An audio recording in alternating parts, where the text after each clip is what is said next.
warahmatullahi wabarakatuh. Perkenalkan, nama saya Marlopi Tirunur Aini. Di sini saya akan menerangkan sedikit bagaimana sih contoh penerapan dinamika rotasi dalam kehidupan sehari-hari. Sebelum itu, apa sih yang dimaksud dengan dinamika rotasi?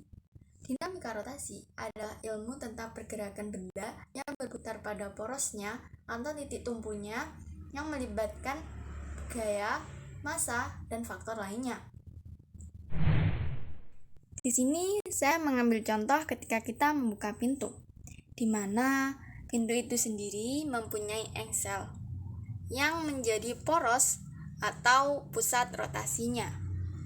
Nah, untuk menggerakkan pintu ini, maka kita harus memberikan gaya kepadanya, yakni dengan menarik atau mendorongnya. Gaya yang kita berikan inilah yang disebut dengan torsi. Torsi adalah gaya yang mampu menggerakkan benda yang semula diam menjadi berotasi. Besarnya torsi dipengaruhi oleh dua hal. Yang pertama, yakni besarnya panjang lengan torsi. Panjang lengan torsi yakni jarak antara gaya dan pusat rotasi. Di sini, gaya yang kita berikan melalui gagang pintu ini. Dan jarak gagang pintu dengan engsel ini, itulah yang disebut dengan lengan torsi. Semakin besar lengan torsinya, maka semakin mudah pula kita membuka pintu atau benda itu berotasi. Yang kedua, yakni sudut antara gaya yang diberikan dengan lengan torsi. Jika kita mendorong pintu sejajar dengan pintu, maka pintu ini tidak akan mudah bergerak. Gaya yang membuat pintu ini mudah bergerak adalah gaya yang tegak lurus terhadap lengan torsi. Jika lengan torsinya begini, maka kita harus memberikan gayanya tegak lurus. Matematikanya, yakni tau sama dengan gaya lurus atau F dikali dengan panjang lengan torsi atau L. Dengan yang lainnya, torsi juga memiliki arah loh. Arah torsi itu ada dua, yakni searah dengan jarum jam dan berlawanan arah dengan jarum jam. Cara membedakan kedua arah torsi ini yakni dengan memberikan tanda plus pada yang berlawanan dengan jarum jam dan memberikan tanda strip dengan yang searah dengan jarum jam. Nah, cara menentukannya yakni tinggal memutar gaya kepada arah torsi yang membentuk sudut terkecil. Nah, selanjutnya torsi ini juga memiliki hubungan dengan hukum 2 Newton. Nah, kalau hukum 2 Newton dalam gerak translasinya yakni dirumuskan dengan F sama dengan percepatan dikali massa atau A dikali M. Kalau torsi yakni perkalian dengan percepatan sudut dikali dengan momen inersia atau I.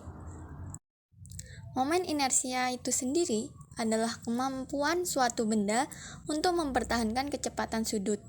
Makin besar momen inersianya, makin susah benda itu untuk berotasi atau melambat dan mempercepat. Dan juga makin jauh massa dengan pusat rotasi, makin besar momen inersianya. Rumus momen inersia yakni adalah I sama dengan massa atau M dikali dengan R kuadrat atau jarak dari gaya ke pusat rotasi. Hanya saja rumus ini jika konstantanya 1 dan berbentuk partikel. Nah, ketika bendanya itu berbentuk tidak seperti partikel atau berbentuk lain, maka konstantanya juga bukan 1,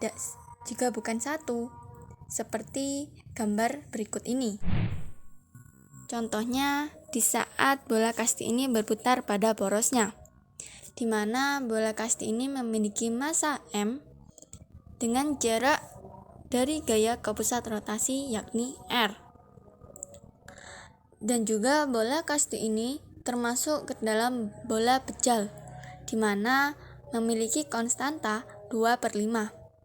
Maka bola kasti ini memiliki rumus momen inersianya yakni I sama dengan 2/5 dikali M dikali R kuadrat. Sekarang kita membahas tentang energi kinetik pada benda yang berotasi, di mana benda yang berotasi ini memiliki energi kinetik karena ia berputar pada porosnya.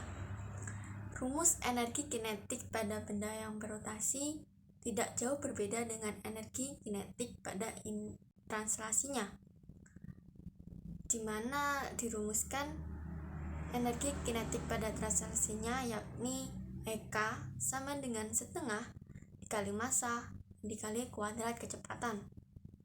Sedangkan energi kinetik pada translasinya pada rotasinya itu dirumuskan dengan mengganti massa menggunakan momen inersia dan kecepatan menggunakan kecepatan sudut, yakni rumusnya EK sama dengan setengah dikali I dikali kuadrat omega. Nah, kuadrat omega ini sendiri bisa dicari dengan cara membagi kecepatan translasinya dengan jari-jari bendanya.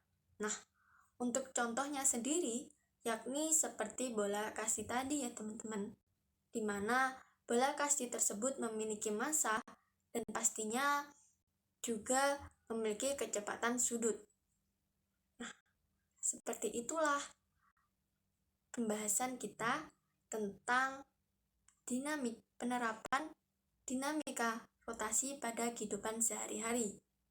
Sekian, terima kasih.